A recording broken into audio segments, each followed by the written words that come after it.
Good morning today and welcome. I'm glad to welcome you to this episode and still continuing on the topic of the Nigerian Dream.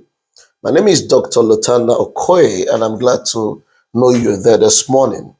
Now, we began a series on the Nigerian Dream and I'm going to stay on that for a while, like I said, because the nation we are now requires a whole lot of education. People truly need to know what is going on and how to, follow suit. We are in that season where everybody needs to do what is right. We are in that season where especially the young people need to now arise and shine. We've always heard that we are the leaders of tomorrow. Now, I like to say that we are now the leaders of today. That tomorrow is today. What we call tomorrow is now today. So we must take the bold step required to make sure that we make a difference in our voice and in our contribution this time around. All right. I showed you the other day leaders that think success and leaders that think greatness. There are two kinds of paradigm, and this paradigm to a very large extent have their own dimension. Now, I like to let you know that leadership, like I said before now, is not about you. That is why when we are talking about leadership, we want to talk about people that are willing to sacrifice, people that are willing to go all the way for the sake of the nation, for the sake of the people they lead, to ensure that they get the best out of everything that God has given to them. We have an African nation where we have selfish leaders. We have people that come on platforms and then we vote them. And when they get involved or get into the seat of power, what do? They turn against the people, amass the wealth, and leave the people in poverty. You can see the state of Nigeria today. You can see what is going on. You can see what the dollar is, against the naira. And of course, these same people is still talking. These same people still come out to ask for votes. These same people have no shame. They still have the boldness to talk about, call even their party's name. And these are things that you don't see in the Western world. When you fail, you go back and find out what the issues are. And of course, get out of the scene for a while, right? So where we are now, we truly need to know what we're doing. And there is no need, parabolating around this thing. Where we are now, we need a visionary leader. And that leader we have seen so far is a very own Peter Obi. I've been around him for a while. Of course, when he was in Anambra State as governor, I was also in government, so I can tell you exactly the things he did. So it's not about go and verify. We verified. We were part of that. Okay? I saw a governor that comes to work at 6:30 in the morning. I saw a governor that comes to work, you wouldn't even know he's around. No fanfare, no official, nothing. I saw a governor that could carry fire by himself if you waste time of delivering that, and of course, take it to the next person. I saw a governor that didn't spend money on all kinds of parties and wire parties and all of that.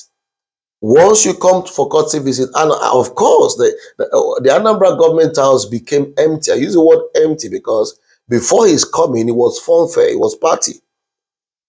Every individual do come. The people in the chieftaincy, cultural and traditional platforms will come. There will be, all kinds of celebration. The religious body will come. There will be all kinds of celebration. There will be fat envelopes and all of that. This man virtually saved money in Anambra State. And of course, once you come, they serve you water, and after water, that's it. The next thing you're going to see is a picture outside. And people that are asking, no envelope. And after a while, sanity came to government house. I saw a governor that did a lot of audits when he came in. And of course, ask questions and then help the people to spend better.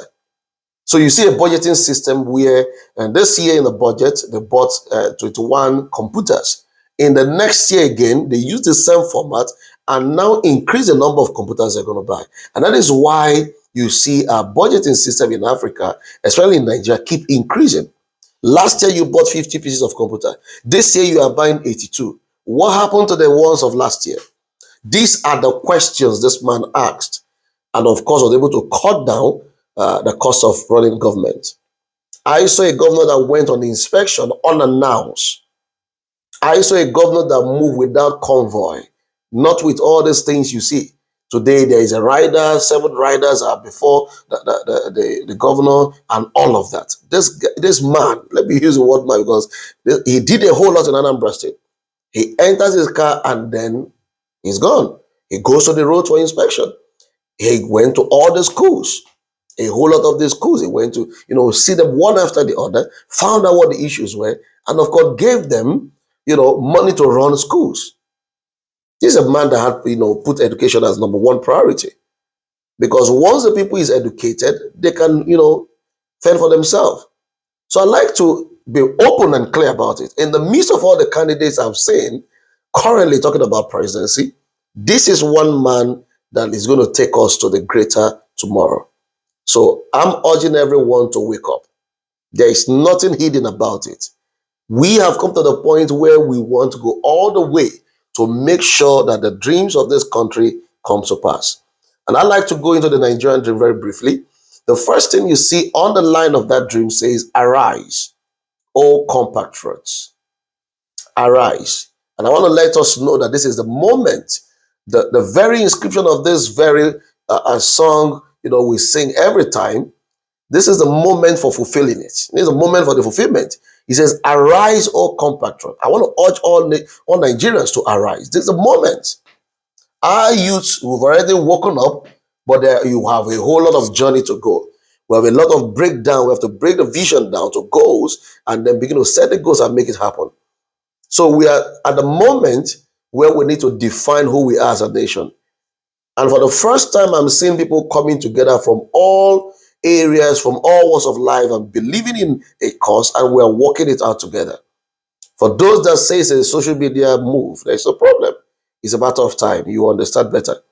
One of their confusions is that they've not seen this time before. And I want to let you know that a lot of dimensions, free, dimensions are coming up. People are donating building, people are bringing out money, people are doing all kinds. We are going all the way. So arise, O compatriot, Nigeria's call, obey. This call at this moment is for you to become a patriot, for you to become a voice. You cannot sit down this moment. This voice and this very call now is for you to find your part. What can you do at this moment to help this nation? Nigeria, as I speak to you, is bleeding. A whole lot is going on. Kidnapping is going on. Lives are being wasted. People are dying. Hunger everywhere. And somebody sit down, and just think it's going to be business as usual. We have come to the point now where we all need to arise. Arise means stand from the inside. Get convinced that this is the moment. Arise, O compatriots. He's not speaking to everyone. He's speaking to you specifically. For Nigeria's call, you need to obey. Obey this call to make a difference. Obey the call to become a voice now. Obey the call to step out and vote. Obey the call of helping to educate other people around you. Help to educate them. Talk to someone about the moment. If you're a pastor, talk about it. Encourage your people to, of course, come out and vote. And not just to come out and vote, you know the right person to vote for. And talk about it. Not just come out and vote, you need to encourage people, of course, to educate other people in the environment. Nigerians, is a moment. So in the Nigerian dream, the man that carved this dream actually saw a moment like this in Africa, saw a moment like this in Nigeria. And this is a moment all of us must rise up and make a difference. Speak to that woman around you. Speak to that man around you. It has nothing to do with age. It's not a youth move. It's a movement to salvage Nigeria. It's a movement to change, the very situation we found ourselves all over this period of time. And we keep suffering for nothing. This is a continent blessed with all kinds of wealth. All right? So this is a moment we must not, miss this for any reason. Let's go all the way to make a difference. So I just spoke to you this morning on the first, few lines. Arise, O compatriots, Nigeria's call, obey. I will speak further on this as we go ahead to explain what this is all about. It's our moment, it's our time. So go ahead and make a difference. And I want to ask God to bless your day today. Have a great day. Have a beautiful day ahead of you.